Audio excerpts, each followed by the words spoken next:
राज्यात सध्या विधानसभा निवडणुकीची जोरदार तयारी सुरू आहे। मविया असो किंवा महायुती, दोन्ही बाजूने जागा वाटपावरून बैठकांच्या फैरी झडत आहेत। खरी मेख मुंबईतील जागांमध्येच आहे, कारण इथं प्रमुख पक्षांसाठी इच्छुकांची भाऊगर्दी आहे आणि यातच कुणाचं नशीब फळफळणार हे पाहणं महत्त्वाचं असणार आहे। लोकसभेत मवियाला चांगलं यश मिळाल्यानंतर ठाकरेंनी विधानसभा निवडणुकीसाठी कंबर कसली आहे। मुंबईतील 36 जागांपैकी 25 जागा लढवण्याची तयारी ठाकरेंनी केली असं कळतंय। त्यात शिवडी विधानसभा मतदारसंघात शिवसेना ठाकरे गटाच्या दोन नेत्यांच्या समर्थकांकडून उमेदवारांचं नाव जाहीर होण्याआधीच सोशल मीडियामध्ये जोरदार प्रचार सुरू झालाय। एका बाजूला विद्यमान आमदार अजय चौधरी, जे सध्या शिवसेना उद्धव बाळासाहेब ठाकरे गटाचे विधानसभेतील गटनेते आहेत, तर दुसऱ्या बाजूला सुधीर साळवी, जे शिवसेना ठाकरे गटाचे शिवडी विधानसभा संघटक, दक्षिण मुंबई लोकसभा समन्वयक आणि लालबागच्या राजा मंडळाचे मानद सचिव आहेत। त्यांच्याच बाबतचा एक व्हिडिओ सध्या चर्चेचा विषय ठरतोय। लालबागच्या राजाच्या चरणी एक चिठ्ठी ठेवण्यात आली, ज्यात शिवडी विधानसभेसाठी उद्धव ठाकरे गटाकडून सुधीर साळवी आमदार होऊ देत अशी इच्छा व्यक्त करण्यात आली। इतकंच नव्हे तर सुधीर साळवींचे समर्थक सोशल मीडियात काही बॅनरही पोस्ट करतायत। बदल हवा, आमदार नवा, शिवडी विधानसभेसाठी आता युवा आमदार हवा, अशा आशयाच्या पोस्ट केल्या जात आहेत।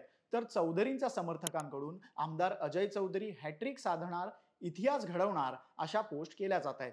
बरं, दोन्ही नेते उघडपणे याबाबत काहीच बोलत नसले तरी आपापल्या परीनं जोरदार मोर्चे बांधणी आणि तिकिटासाठी दबावाची खेळी सुरू झाली आहे। सुधीर साळवी विधानसभेच्या निवडणुकीबाबत आज थेट स्पष्टपणे काही बोलत नसले तरी गणेशोत्सवाच्या काळात लालबाग, शिवडी परिसरातील प्रसिद्ध मंडळांना भेटी देणं, त्यांच्या गणपती आगमनाला उपस्थिती लावणं, असं स्थानिक पातळीवरच्या बांधणीला त्यांनी केव्हाच सुरुवात केली आहे।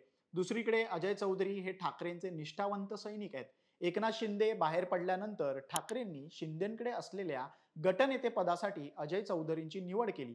यातूनच चौधरींवरचा मातोश्रीचा विश्वास दिसून येतो। 2019 मध्ये चौधरी यांनी काँग्रेस मनसेचं आव्हान मोडीत काढत 39,000 मतांनी विजय प्राप्त केला होता। यंदा लक्षवेधी बाब अशी की 2019 मध्ये मनसेकडून संतोष नलावडे यांना उमेदवारी देण्यात आली होती, पण यावेळी राज ठाकरे यांनी याआधीच या मतदारसंघासाठी आपल्या विश्वासू बाळा नांदगावकर यांच्या नावाची घोषणा केली आहे। त्यामुळे नांदगावकर आधीच कामाला लागलेत। बाळा नांदगावकर यांनी याआधी या शिवडी मतदारसंघाचं प्रतिनिधित्व केलंय। अँटी इन्कम्बन्सीचा फॅक्टर इथं लक्षात घेता ठाकरे वेगळा निर्णय घेतील आणि सुधीर साळवींचं पारडं जड ठरू शकेल असंही बोललं जातंय। पण चौधरींना मिळालेलं मताधिक्य पाहता त्यांच्या समर्थकांची नाराजी ओढावून घेणंही परवडणारं नाही। 2019च्या निवडणुकीत अजय चौधरी यांना 77,687 मतं पडली होती। दुसऱ्या क्रमांकावर होते मनसेचे संतोष नलावडे, त्यांना 38,350 मतं मिळाली होती। तर तिसऱ्या क्रमांकावर असलेल्या काँग्रेसला होती 13,368 मतं। म्हणजे या मतदारसंघात थेट लढत शिवसेना विरुद्ध मनसे अशी राहिली आहे। यात एक महत्त्वाचा मुद्दा असा की 2019 मध्ये भाजप सेनेची युती होती, त्यामुळे इथे भाजपचा उमेदवार नव्हता। पण 2014चा निकाल पाहता जिथं भाजप आणि शिवसेना वेगवेगळी लढली होती, त्या निकालात भाजपच्या शलाका साळवी यांना 21,921 मतं मिळाली होती। ही मतं जर यावेळी मनसेच्या पारड्यात गेली तर तुल्यबळ लढत होऊ शकते। त्यामुळे भाजपाची या मतदारसंघासाठी काय रणनीती असेल यावरही सर्वांचं लक्ष असणार आहे आणि याच पार्श्वभूमीवरती ठाकरे गटाकडून अँटी इन्कम्बन्सीचा विचार होऊ शकतो। बरं, वरळी मतदारसंघातून लोकसभेला झालेलं निराशाजनक मतदान यानंतर आदित्य ठाकरे यांच्यासाठी शिवडीच्या मतदारसंघाची चाचपणी केली जात असल्याच्याही चर्चेनं डोकं वर काढलं होतं, पण त्याचं पुढे काहीच झालं नाही। ठाकरे गटाला शिवडीचा मतदारसंघ तसा सेफ वाटत असला तरी जसजसा निवडणुकीचा रंग चढेल आणि गटातटाचं राजकारण शिगेला पोहोचेल, तेव्हाची गणितं काय असतील त्यावरच तिकिटाचंही गणित ठरेल।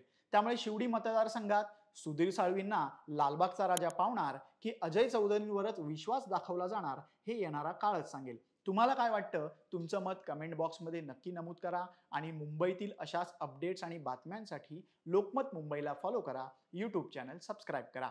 धन्यवाद।